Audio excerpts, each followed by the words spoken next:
you're tired, so deeply tired, not just in your body, but in your soul tonight.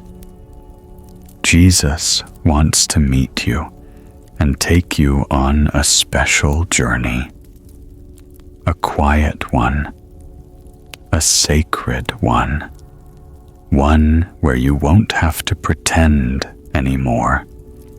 You won't have to carry everything on your own. Let Him take your hand. Let Him show you something ancient and something very personal. You close your eyes. The room fades. The hum of the world disappears. He whispers, "Let me take you to the place where peace begins." And suddenly, silence. A silence so full, it hums. The air is cooler now. You hear the soft rustling of linen. You're inside a simple tent. Candlelight flickers against the rough fabric walls. Outside, night covers the hills in velvet darkness. You sit still, your breath slow. Jesus stands beside you. You're not alone. He says gently. Then he gestures toward a figure at the far end of the tent. A man kneels, his back slightly bent, his shoulders heavy.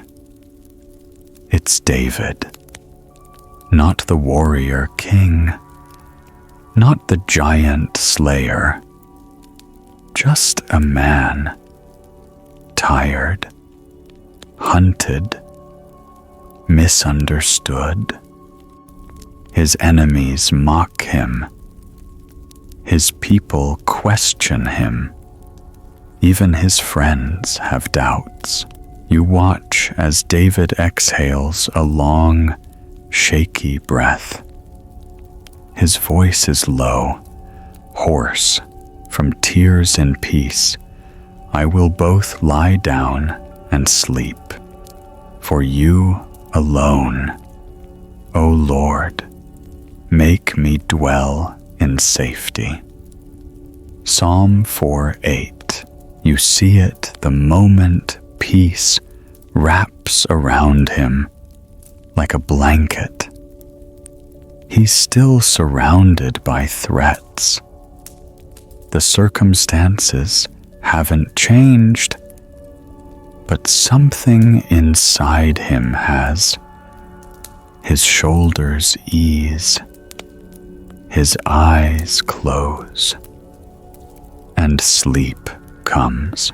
Jesus kneels beside him, then looks to you. I see how hard it's been for you too.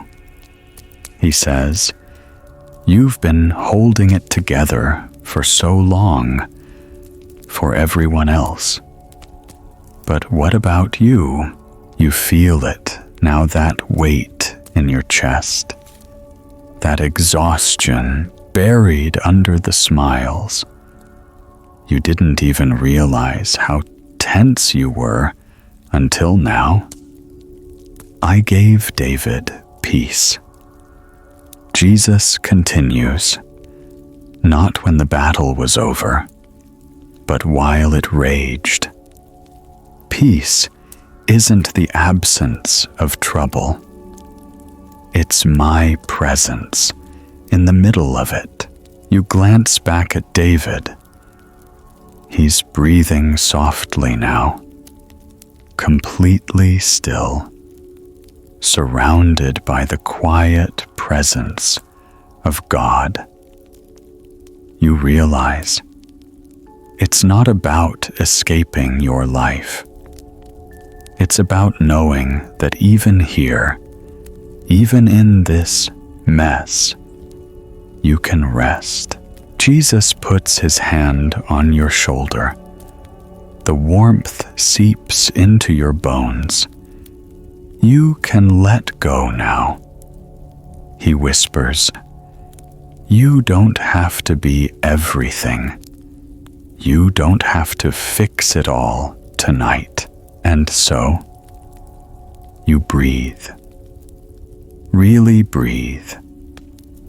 For the first time in days, weeks, maybe longer, the candle flickers beside you. Outside, the world is still loud. The pressures are still there. But inside this tent of peace, something shifts. You're allowed to be tired. You're allowed to rest. You're allowed to need him. David's prayer becomes your own. Not shouted, not forced, just a whisper into the night. In peace, I will lie down and sleep. Jesus stands, offering you his hand again. There's more to see. He says softly, more rest to uncover. Come, there's another door waiting. You rise slowly. Not all the heaviness is gone, but something has changed.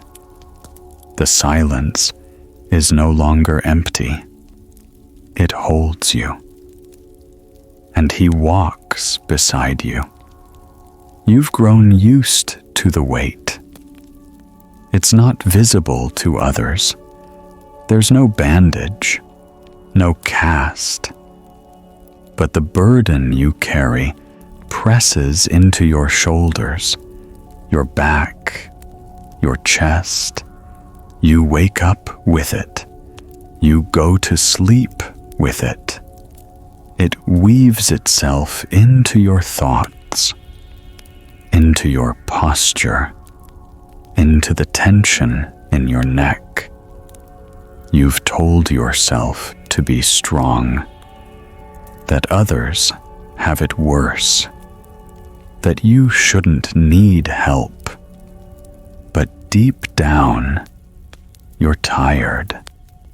You don't want to carry it anymore. Jesus hears that silent confession. He draws near. You feel his presence like warmth on a cold night. Then he reaches toward you and speaks softly. Come, let me show you what it means to walk with me. You close your eyes. The heaviness in your chest deepens for a moment, like it knows it's about to be challenged. And then, through the veil of prayer, the world begins to shift. You feel grass beneath you, dry, warm. A soft breeze brushes your face, carrying the scent of earth and bread. You open your eyes and realize you're sitting on a sun-drenched hillside. The air is thick with quiet anticipation. Around you, people sit, families, widows, fishermen, children leaning forward, waiting. You're one of them now. You're just another soul, tired and searching. Jesus stands at the center, eyes sweeping across the crowd with a depth that sees everything. And yet, when his eyes land on you, they pause, not in passing, but in recognition. Then he speaks, "Come to me, all who are weary and burdened, and I will give you rest." The words fall into you like water in a dry place.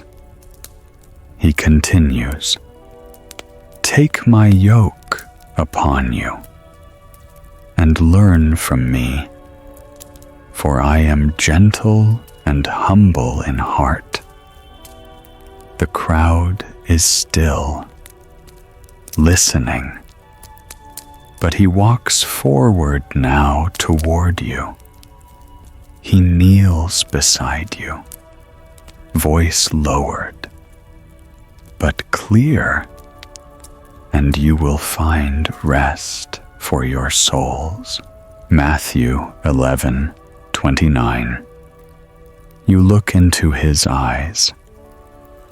There's no demand there, no pressure, just a quiet strength, waiting to lift what you can no longer carry. I see it. He says, that invisible weight, the way you pretend everything's fine, the way you shoulder more than your share, because you don't want to be a burden. You swallow hard. His words go deeper than anything you've dared to say aloud. But love, he whispers, you were never meant to carry this alone. From behind him, he brings out a yoke, not harsh or heavy, but shaped with care. It looks worn, used, familiar. And beside it, he brings out another piece, smaller. It fits you. It's been shaped for you. This is mine, he says, and this one is yours. Let's walk together.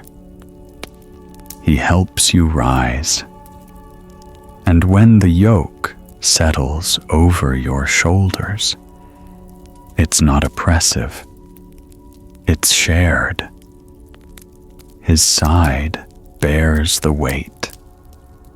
You take a step, and it's different. The burden hasn't vanished, but it no longer crushes you. You glance at him. He's walking beside you, matching your pace, not rushing, not pulling, just there, constant, steady, walking with me, he says, means you're never alone in the labor. I carry what you cannot, and when you grow tired, I lift. You realize then, this isn't just about rest. It's about partnership, presence, a rhythm of grace. The wind picks up slightly, cooling your skin. The hillside glows in the late afternoon sun, and for the first time in a long time. Your soul breathes. This is what you've been aching for, not escape, but someone to share the weight. You look ahead. The path stretches on, but you're not afraid. Not anymore. I'm with you, Jesus says, and you know, He means it. Another door begins to open, but this time, you're not stepping into it alone. You keep telling yourself, just a little more, just one more thing. Then I can rest. But the list never ends. The notifications never stop. Your thoughts run like a constant current beneath the surface. What you didn't finish, what you still have to prove, what others expect from you. You want silence, but when it comes, it frightens you. Because in the quiet, everything you've buried begins to speak. Tonight, Jesus sees that ache in you, the longing for stillness you've almost forgotten how to receive. He walks beside you again, gentle, unhurried, and through the drifting fog of your thoughts, He whispers, "Let me show you where peace begins to take root." The fog clears slowly, like a curtain drawing back. You're no longer in your world. You're standing just outside a small home in the village of Bethany. The air is warm with late afternoon light. You can smell herbs and bread baking. A breeze stirs the olive branches outside. Jesus opens the door for you, and you step inside. It's not chaos, but it's certainly movement. Martha, flustered and focused, moves from the table to the hearth, adjusting, cleaning, preparing. Her expression is strained loving, but overwhelmed. She wants everything to be right. Then you see her sister, Mary, sitting at the feet of Jesus. She isn't moving. Her hands are still. Her gaze is fixed on Him, and she seems anchored. You feel it immediately, a quiet in her that you've longed for. You look to Jesus. He's teaching gently, like a friend sharing stories in the calm of the evening. And all the while, Mary just listens, breathes, soaks in every word. But then Martha speaks. Her voice is tight. "Tired, Lord. Don't you care that my sister has left me to do all the work by myself? Tell her to help me." Jesus turns, not harshly, but with a compassion that sees straight into her heart. Martha, Martha, you are worried and upset about many things, but only one thing is necessary. Mary has chosen what is better, and it will not be taken away from her. Luke 10:41-42.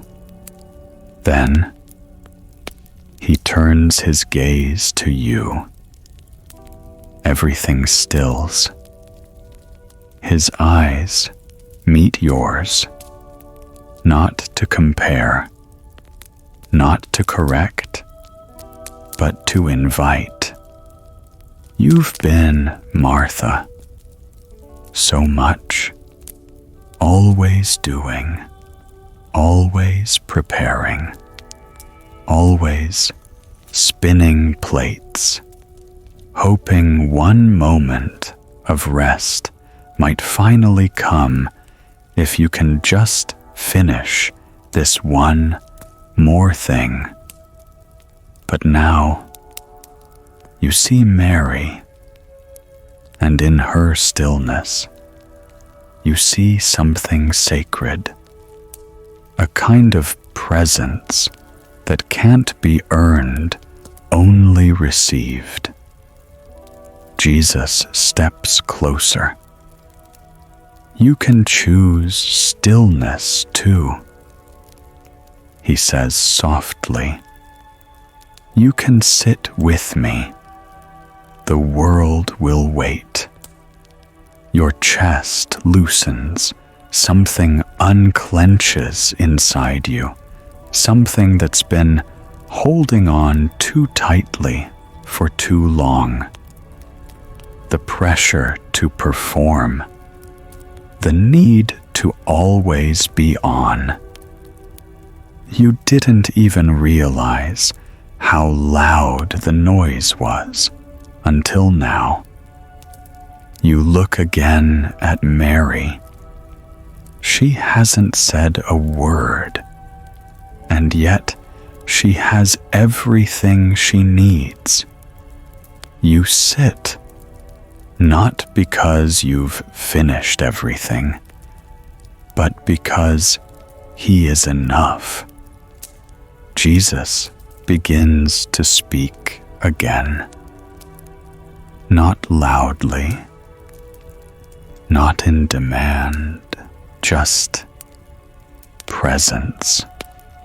Words like living water for your dry, restless soul.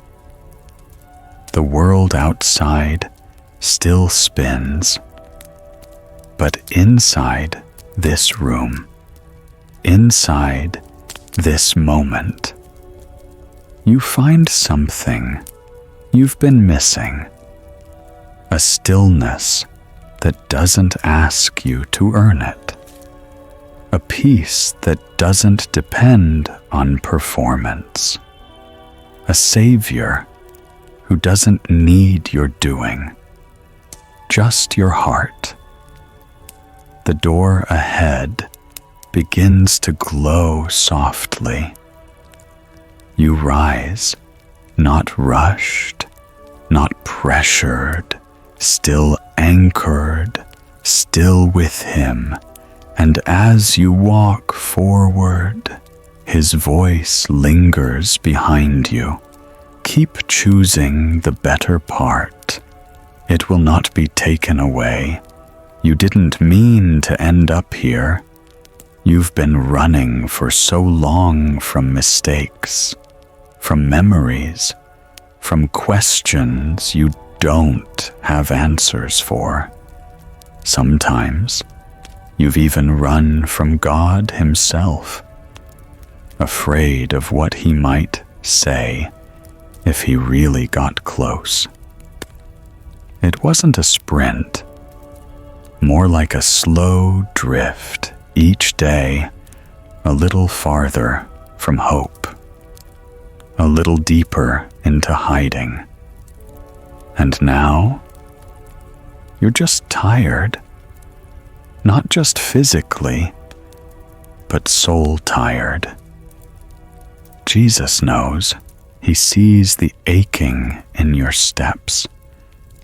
He doesn't scold. He doesn't hurry. Instead, he speaks gently. Come. There's someone I want you to meet. Someone who once ran too. You hear it before you see it. The sound of rushing water, not chaotic, but powerful, steady, like something ancient moving through rock. You follow him into it. Stone surrounds you now. The walls are rough, echoing every sound. A narrow cave, hidden in the cliffs of Horeb. Cool, shadowed, secret, and there near the back you see him. Elijah, not the prophet standing on mountain tops or calling down fire, but the Elijah who is afraid. Worn, curled on his side, eyes swollen from tears. His voice cracks as he speaks. It's enough. Lord, just let me die. 1 Kings 19:4. You freeze. It's so raw, so human. You never imagined a prophet could break like this. Jesus kneels beside him and then looks to you. Even the strongest collapse. Even the faithful feel fear.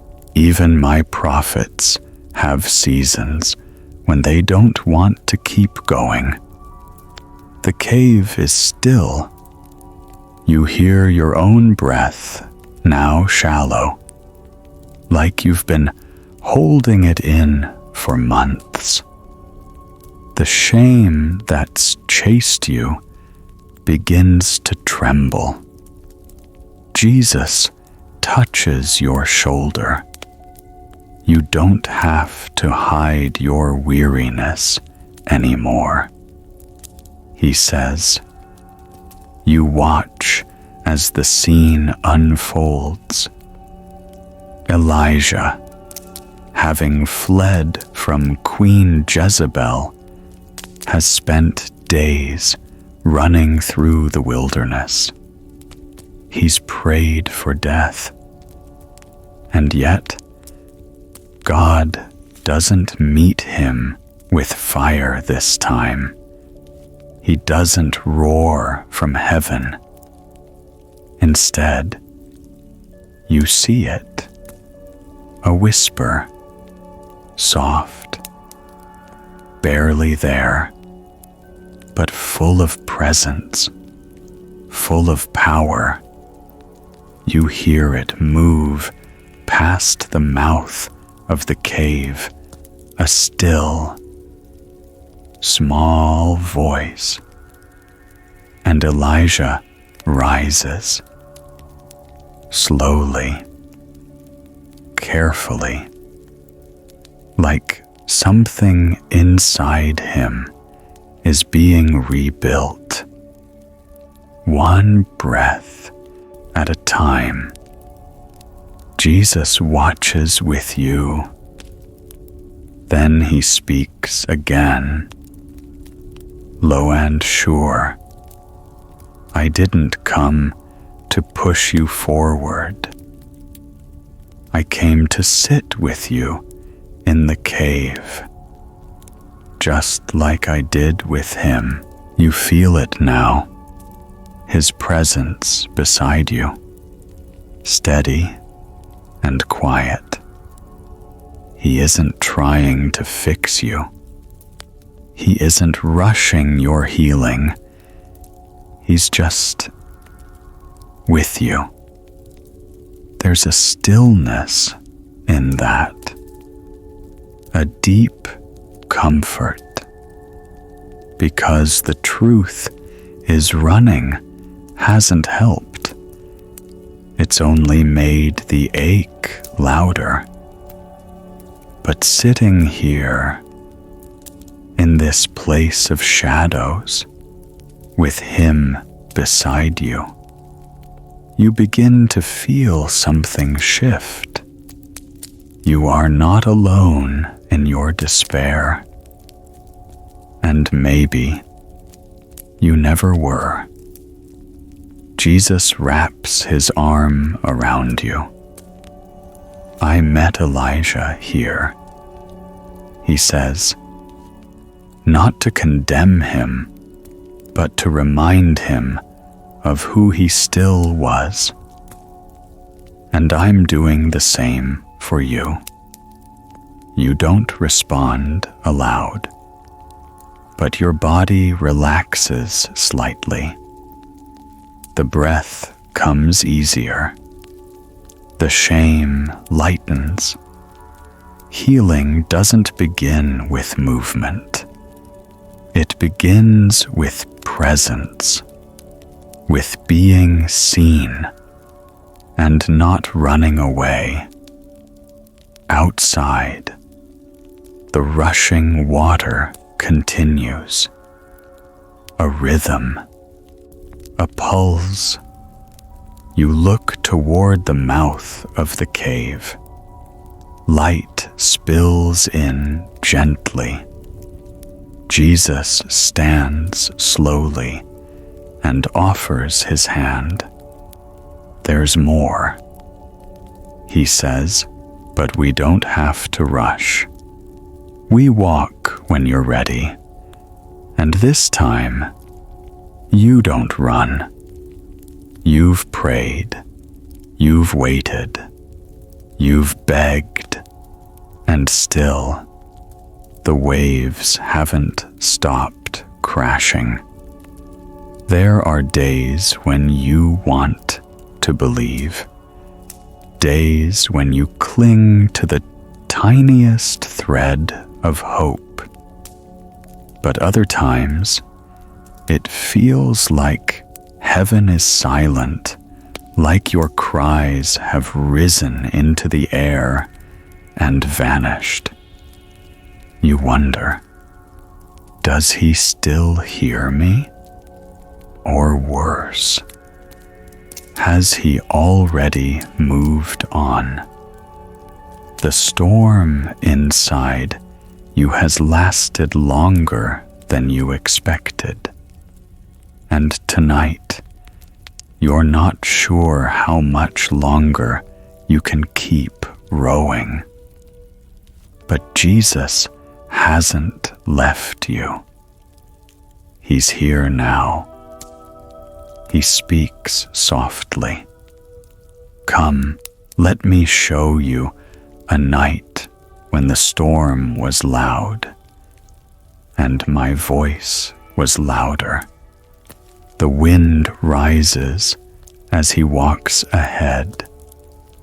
You follow into the current of time, into the wind that carries you to a forgotten boat, rocking on a furious sea. You're drenched before you even open your eyes. Rain lashes across your skin. The sky is black. The waves are angry. And the wooden boat beneath you groans with every surge. The disciples are shouting, pulling ropes, bailing water, clinging to anything that feels stable. Panic swells in the air like thunder. Grown men, seasoned fishermen, are afraid for their lives. You look to the back of the boat, and there, resting on a cushion, Jesus, asleep. The contrast hits you. Chaos all around, and yet, there, he lies peaceful, unmoved. Someone shakes him, voice frantic. Teacher, don't you care that we're going to drown? Mark 38. Jesus rises, slowly, calmly, rain dripping from his hair, wind whipping his cloak. Then, without raising his voice, he says, "Peace, be still." Immediately, the storm obeys. Waves fall flat, wind silences. The sea is like glass. You stand stunned, chest heaving, heart racing. Jesus turns not to the crowd, not to the elements, but to you. I heard them, he says, and I've heard you too. You try to speak, but the lump in your throat is too heavy. I know it's felt like silence. He continues, like I was asleep, but I haven't left your boat. Your eyes sting with sudden tears. You hadn't realized how deeply that fear had taken root, the fear that he'd walked away, that your voice had disappeared into the wind. But I've been right here, he says, even in the silence, even when you couldn't feel me. You look around. The boat is steady now. The disciples are hushed, their eyes wide with awe. Not just because the storm ended, but because they saw the one who commands it. Jesus steps closer. His hand rests gently over your heart. I don't always stop the storm right away, he says, but I always hear your cry, and I always stay in the boat. You close your eyes, and there it is, the storm in you. Once loud, once wild, begins to calm. Not because all your problems are fixed, not because the night has ended, but because he is here. And he's not leaving. The wind has ceased. The stars begin to pierce the clouds above. The sea reflects the light, quiet and vast. Jesus turns toward the bow. There's more to see, he says, eyes still fixed ahead. But tonight, let this truth settle deep. You were never alone in the storm. You nod slowly, and for the first time in a long time. You believe it. You're numb and don't know what to feel anymore. There was a time when you could cry, when pain had a voice, when sadness had form. But now, it's just quiet, heavy, gray. You don't feel angry or afraid, just nothing. It's like your soul is standing in a room with the lights off. You go through the motions, smile when you have to, say, "I'm fine," because it's easier than explaining what even you don't understand.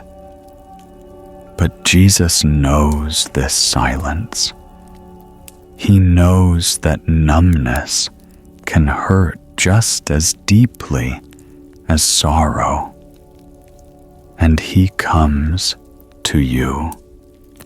Once more, "I want to show you something," He says softly. It's from long ago, but it still speaks. You close your eyes, and the moment your thoughts dissolve into stillness, you realize you are dreaming. The ground beneath your feet is cracked and dry. A lifeless wind blows across the vast, empty valley. There is no color, just dust and stillness and bones everywhere, scattered, dry, long dead. You stand at the edge of the valley.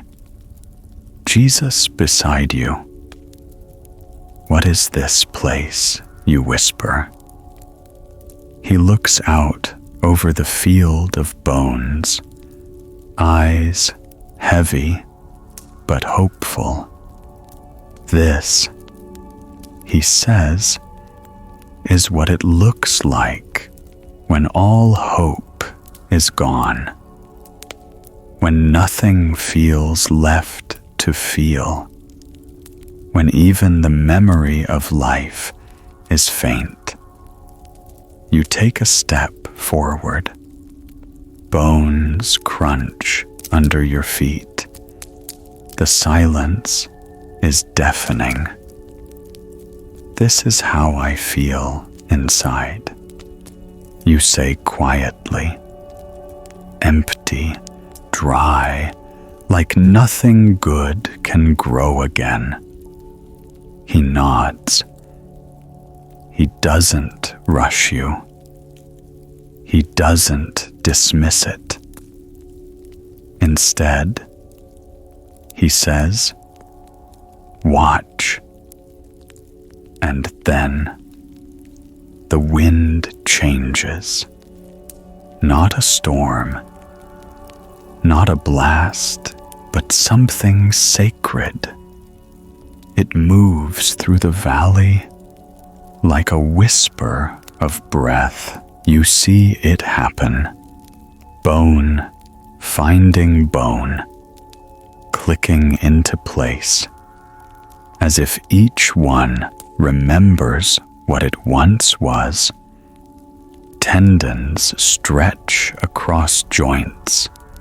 Flesh returns. Skin covers. Bodies begin to form, but they lie still whole, but lifeless. And then he speaks. "Come from the four winds, O breath, and breathe on these slain, that they may live." Ezekiel 37:9. You watch in awe as breath fills them, chests rise, eyes open. A great multitude stands alive, a whole army born from the dust.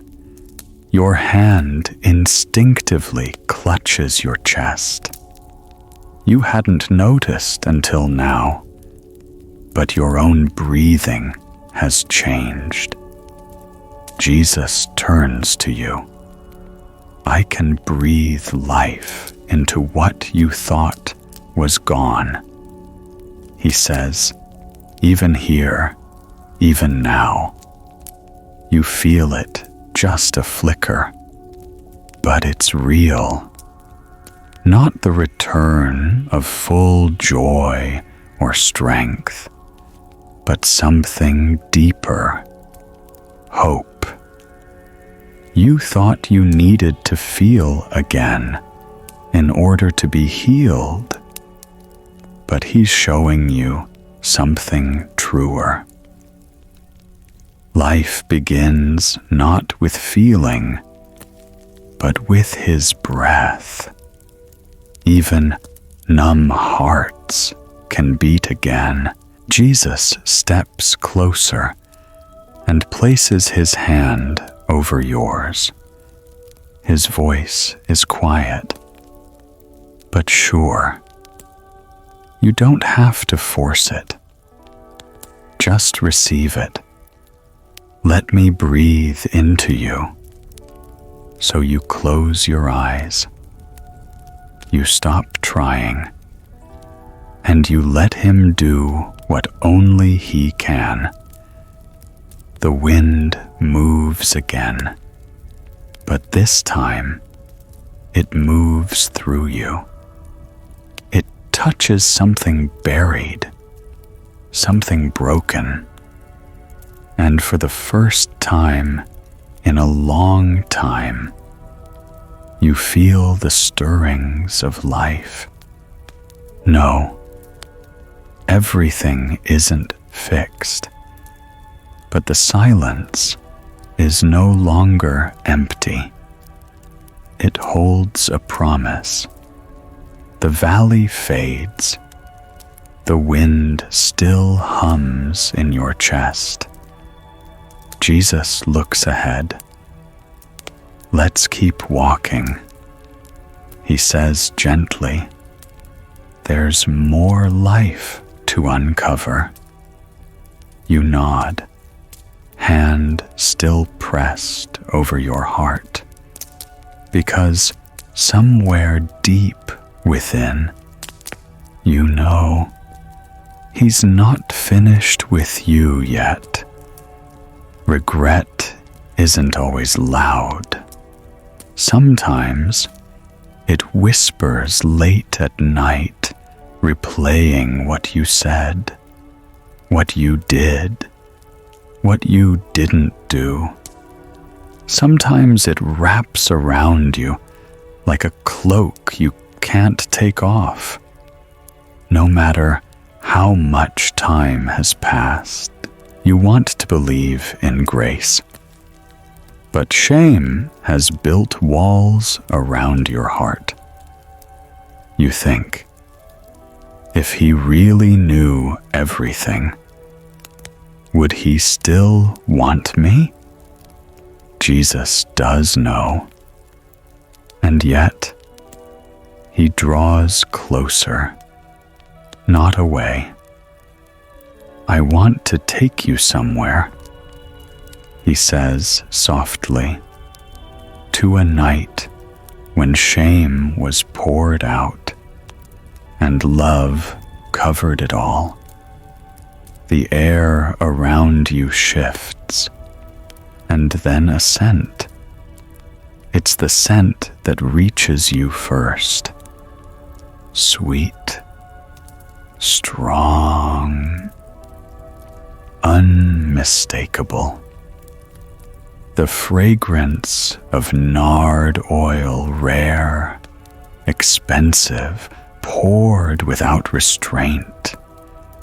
You find yourself in a room filled with murmurs, the kind of room where people pretend to be holy while holding tight to their judgments. The table is set. Jesus reclines there, quiet but fully present. And then she enters. The woman. They all know her by reputation, by whispered rumors. She carries it in her posture, her eyes low, her steps hesitant. Shame clings to her like dust, but in her hands she holds a small jar. In her heart, something breaking open. She doesn't ask for permission. She doesn't speak. She weeps. Her tears fall onto Jesus' feet. She bends low, wiping them with her hair. The jar breaks open, and the scent of nard fills the house. The room stiffens, eyes narrow. If he were really a prophet, someone mutters, he'd know what kind of woman is touching him. Luke 7:39. But Jesus doesn't flinch. Instead, he speaks with calm authority. Do you see this woman?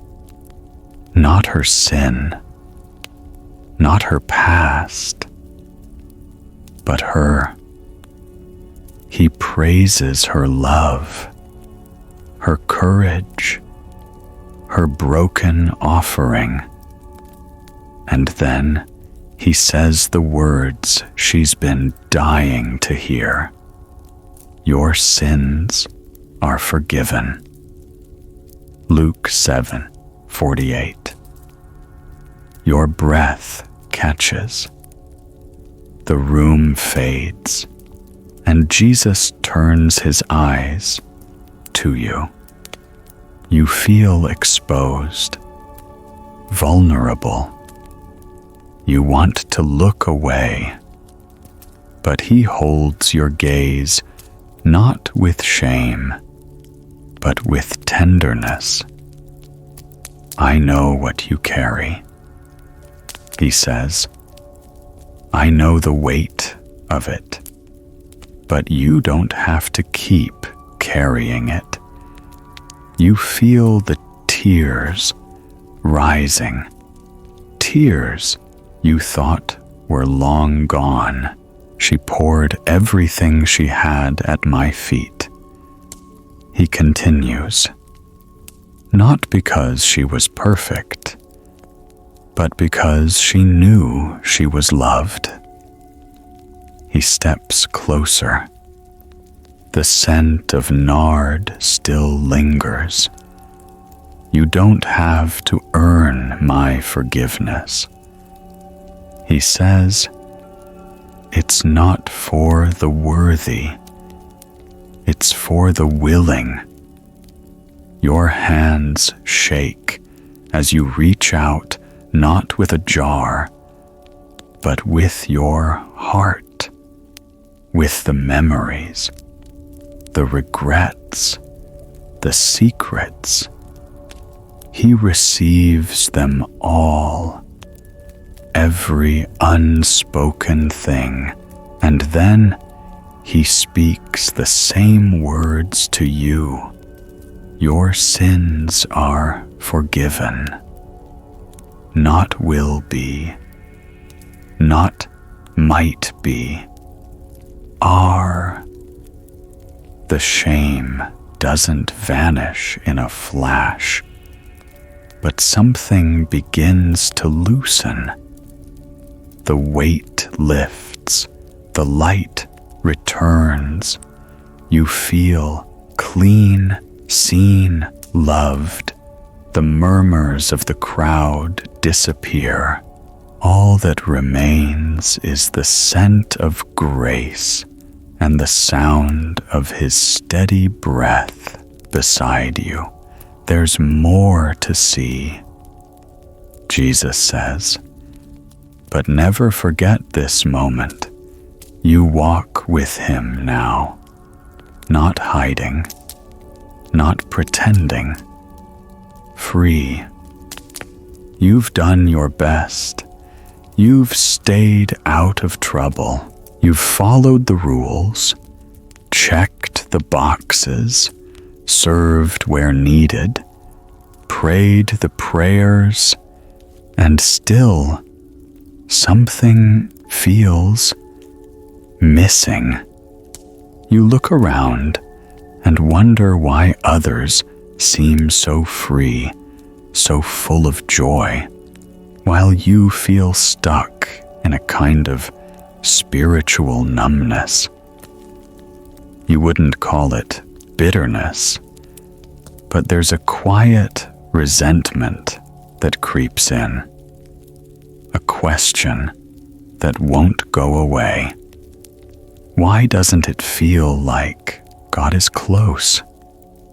After everything I've done for him, Jesus doesn't scold you for this feeling. Instead, he walks with you to a familiar story, one you thought you understood. But tonight, he wants you to hear it differently. The sky is warm with evening light. Music floats through the air. Laughter, dancing, the sound of joy. But you're not inside. You're standing in the shadows, just outside a large house. And beside you, another figure, the older brother. His arms are crossed, his face tight, not with hatred, but with hurt. You hear the unspoken ache in his silence. I did everything right, and no one threw a party for me. You want to defend him, because honestly, you feel like him, faithful, responsible, invisible. Jesus approaches slowly. His voice is gentle. Do you hear him? He asks. You nod. You've heard those same thoughts in your own mind.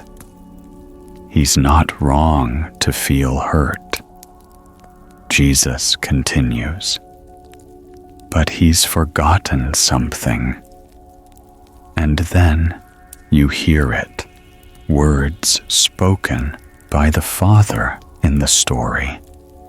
Son, you are always with me, and everything I have is yours. Luke 15:30. You look over at the older brother. He doesn't seem convinced. He's been so busy trying to earn love that he never really received it. Jesus places a hand on your shoulder. You've been standing in the same place.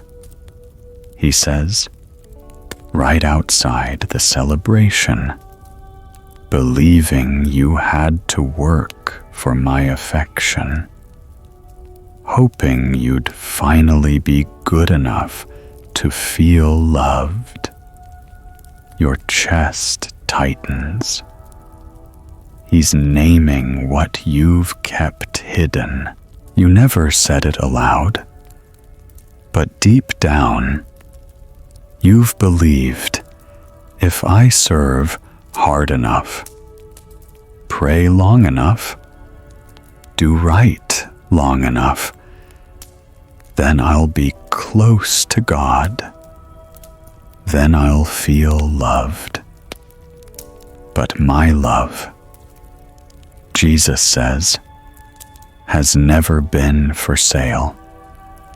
He opens the door beside you. Music and light spill out, warm and inviting.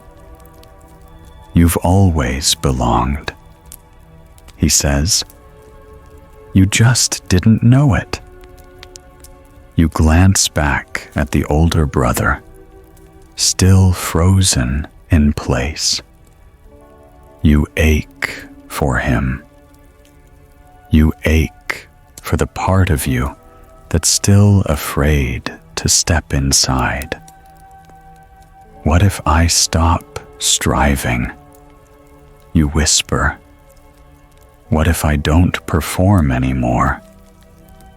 Will you still love me? Jesus smiles.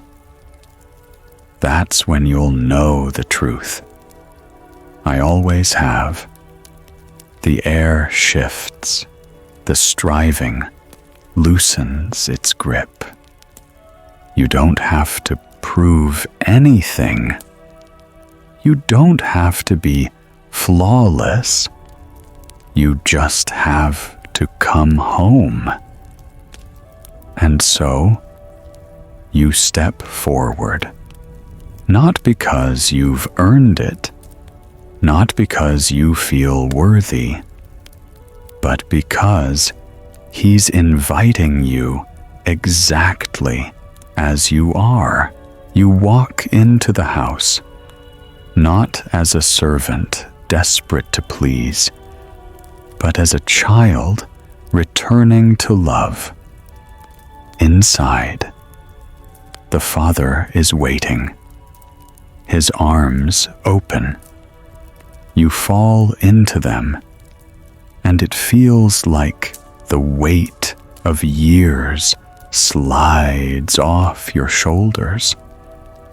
For the first time, you feel what you've been longing for all along.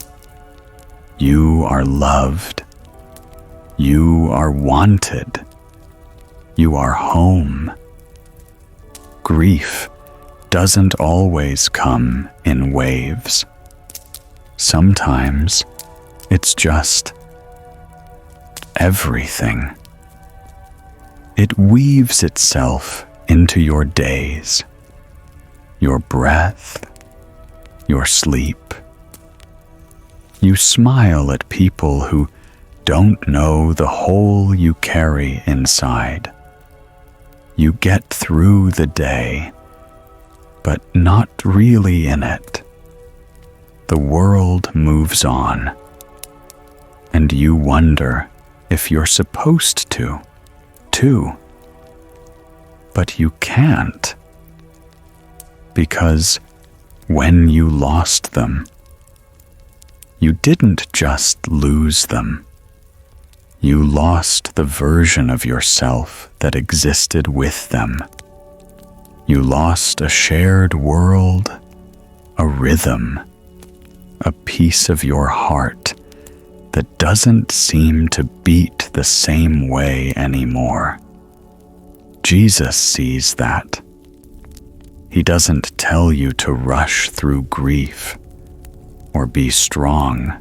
Instead, He reaches for your hand.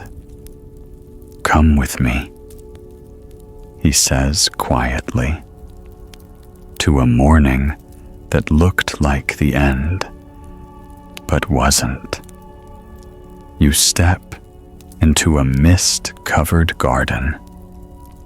The air is heavy with silence. A tomb sits open behind a large stone, rolled away. You see her, Mary Magdalene, alone, kneeling in the damp grass. Her body trembles. Her sobs are raw. She had followed Jesus, believed in Him, loved him, and then watched him die. She had come here hoping to honor him, at least in death. But now even his body is gone. She looks around, eyes red, barely able to see. Sir, she pleads to the gardener she doesn't recognize. If you've taken him, tell me where. You know what she means. That desperate, grieving ache for just something to hold on to. A grave, a memory, a place to go, anything to remind you that your love was real. And then everything stops. The gardener says one word, Mary, her name, spoken in the voice she knows best, spoken in love. She gasps, looks up and sees him, alive. Rabboni, she cries. Teacher. Tears flood her again, but this time they're different. Not from despair, but from astonishment, from hope. Jesus turns to you now, the garden still quiet, the mist lifting. You're not alone in your sorrow. He says, I stood with her in the moment she thought all was lost. I'm standing with you now. You feel it, not a solution, not an erasure of grief, but a presence strong and steady. And then he says your name, not with pity, not with pressure to move on, but with tenderness, as if he sees all the pain you've carried and honors it. Something softens. The ache remains, but now there is warmth again. Love again. Resurrection doesn't mean you forget the loss. It means love doesn't die. It means death doesn't have the last word. It means even when part of you feels gone, Jesus can bring life again. He kneels beside you in the garden. I know who you are, he says gently, even when grief has blurred the mirror. And somehow, that's enough for now. You're still here. You're still loved. You're still held. And though your story has changed, it's not over. There's more to come. More healing. More of him. The sun breaks through the mist. Mary stands nearby, stronger now. You rise too. You walk forward, not with answers, but with Jesus. And in that, there is hope. You're the one people depend on, the one who keeps it together, the listener, the helper. You check in on others. You hold space for their pain. You carry their fears alongside your own. You always manage, even when no one sees what it costs you. But sometimes, in the quiet, it hits you. No one really knows how tired you are. You feel like you can't drop the mask, can't let your guard down, can't break, because if you do, who will hold everything together? You've built strength like armor, but inside, you're so very tired. Jesus doesn't ask you to keep performing. He simply reaches out his hand.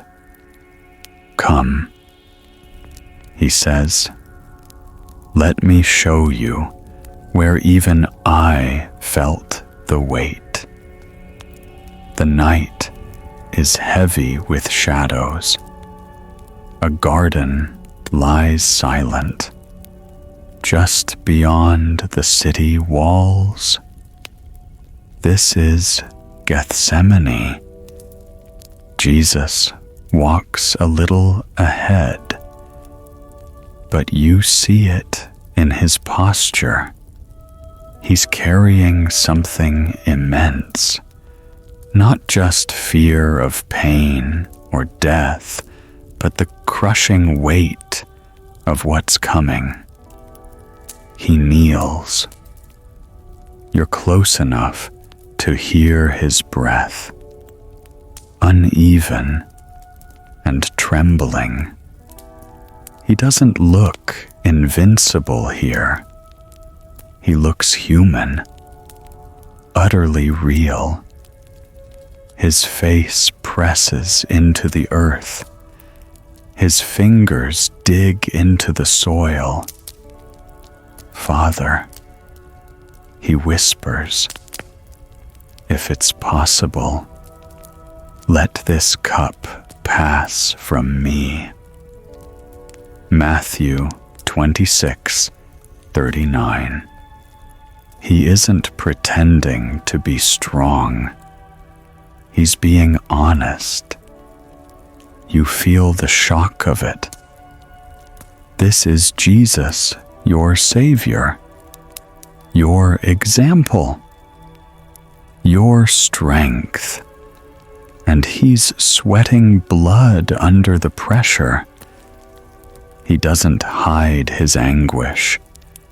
He doesn't mask his vulnerability. And yet, he still trusts, not my will, but yours be done. He's not crushed by the weakness. He brings it into surrender. And in doing so, something holy happens. He turns to you now, his eyes full of compassion, not disappointment. I see you, he says, always holding it together, always showing up, always saying you're fine. You want to look away, but his gaze is gentle. He kneels beside you. I needed strength too, he says, and I wasn't afraid to fall on my face to find it. His hand reaches for yours, warm, steady. You don't have to carry it alone anymore. Something in you breaks, not in shame, but in relief. You didn't even realize how long you've been clenching your jaw, holding your breath, bracing for the next blow. And here he is, offering you rest, not performance, presence, not pressure. You let your mask fall. Let the tears come. Let the silence speak. He doesn't rush you. He just stays. The garden is still dark, but it no longer feels empty. Jesus kneels with you, weeps with you, waits with you, and something shifts. Not because the pain is gone, but because now you're not bearing it alone. You feel permission, maybe for the first time, to stop pretending, to stop being everyone's answer, to stop being strong for a second. You feel held, and in that place of surrender, something new is born. Not weakness, not failure, but courage, the kind that comes from knowing you're fully seen and fully loved. Jesus helps you to your feet. You can walk forward. He says, not because you have it all together, but because I'm walking with you. You leave the garden, not pretending, but trusting, still tired, still healing, but no longer alone. You've chased peace in every place you could think of. People, productivity, approval. You've scrolled until your fingers ached, worked until you couldn't feel, bought what you thought would help, ate what promised comfort, slept hoping to escape, but the ache is still there. That hollow spot inside your chest, the one that nothing ever seems to touch, the one that whispers, there has to be more than this. You've followed every sign that promised fulfillment, only to feel more tired, more disconnected, more unsure of what you're even looking for. Jesus doesn't shame you for trying. Instead, he draws close and says, "Come. There's something I want to show you." You step onto a grassy hillside, the afternoon sun casting long shadows. A crowd is gathered, thousands of people, sitting, murmuring, waiting. They've come from every direction to see him. You watch Jesus as he lifts a simple meal, 5 loaves and 2 fish. He gives thanks, breaks the bread, and begins to feed them. Basket after basket passes by. No one is left out. Some eat slowly. Others devour with hunger. And somehow, everyone is satisfied. You stare in wonder. How could so little become enough, Jesus turns toward you. Do you see their faces? He asks. Do you see what happens when people come to me hungry? You nod, but the ache inside still twists.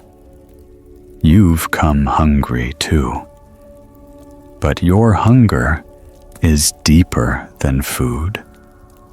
He speaks again, this time quoting his own words from the gospel.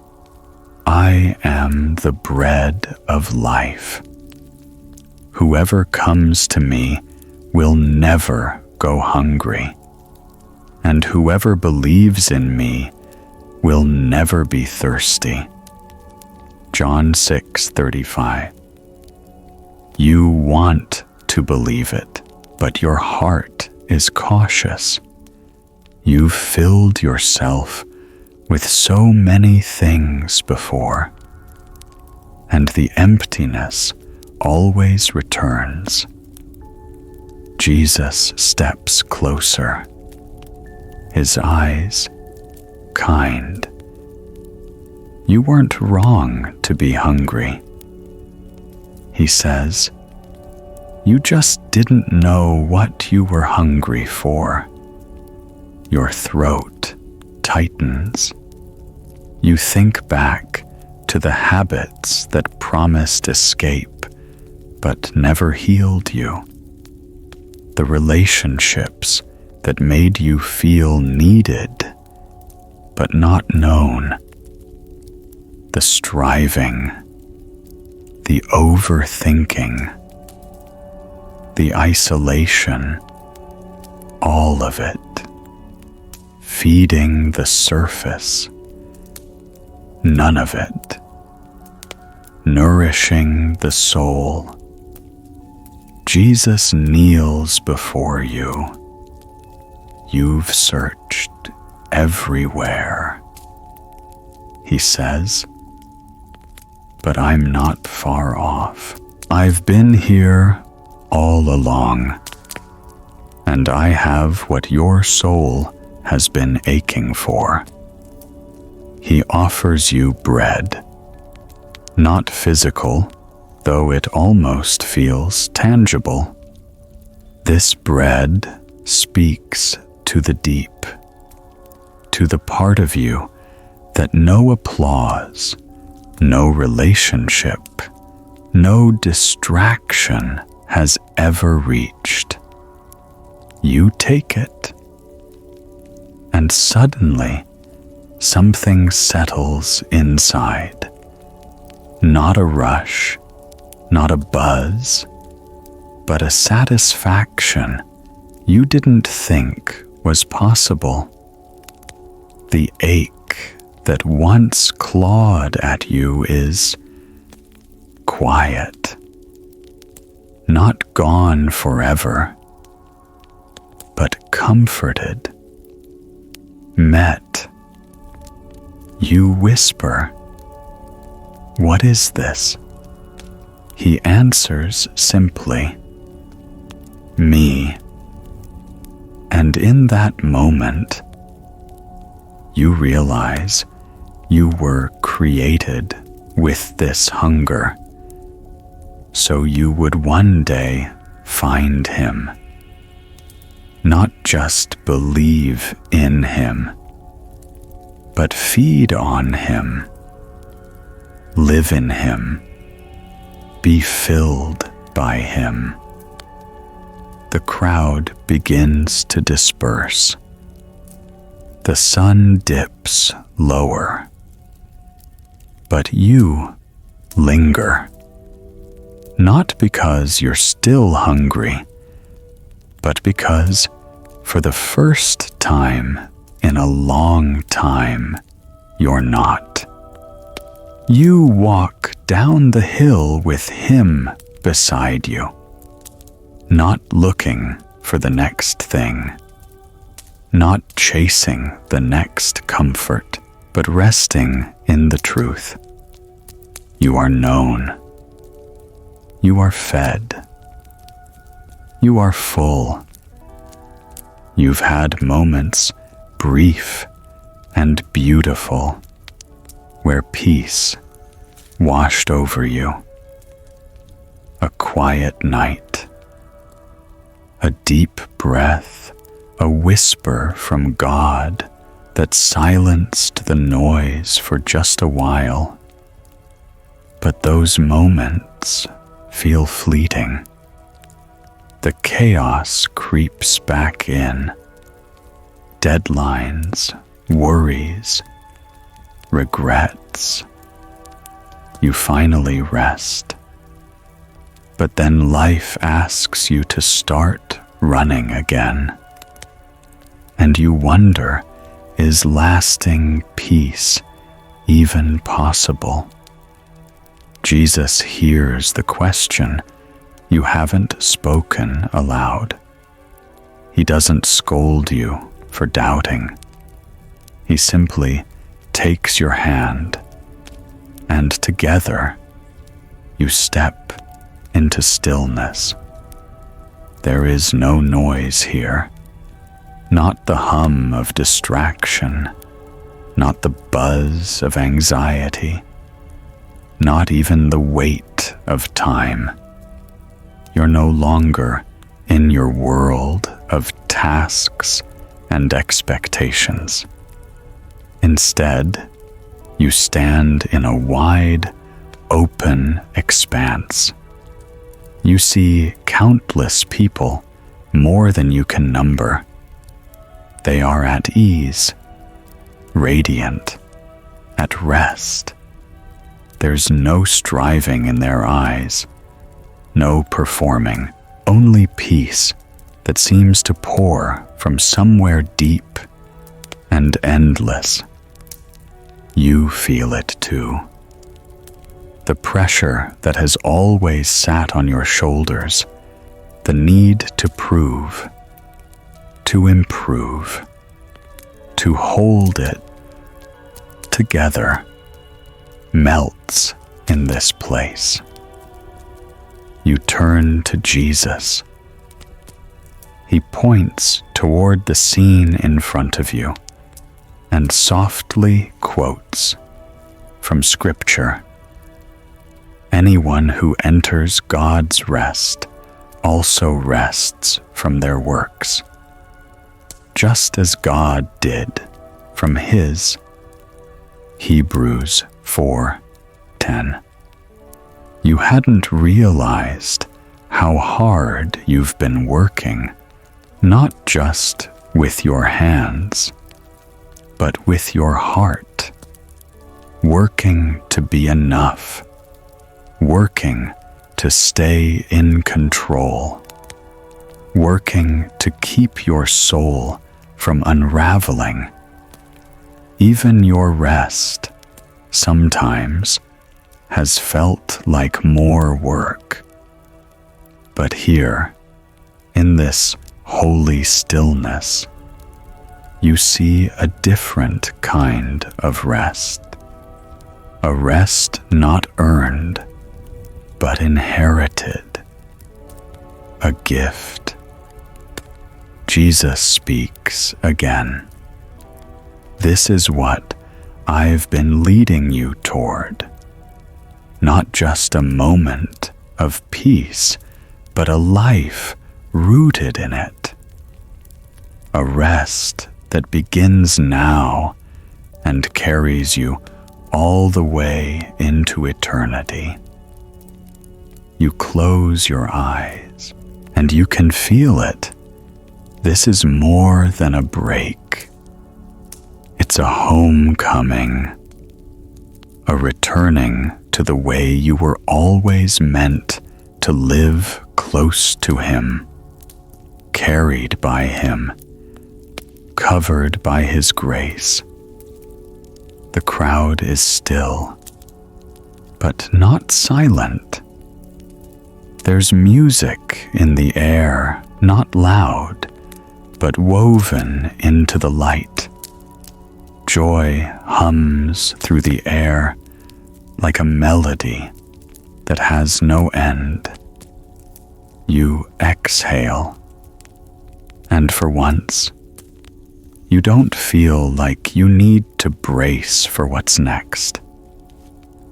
There is no next. There is only here, with Him. You open your eyes and look at Jesus. He's not hurried. He's not pushing you forward. He's at rest too. And He's smiling. Come, He says. Make this your rhythm. Not just when you're desperate, not just when you're broken, but always. I'm not going anywhere.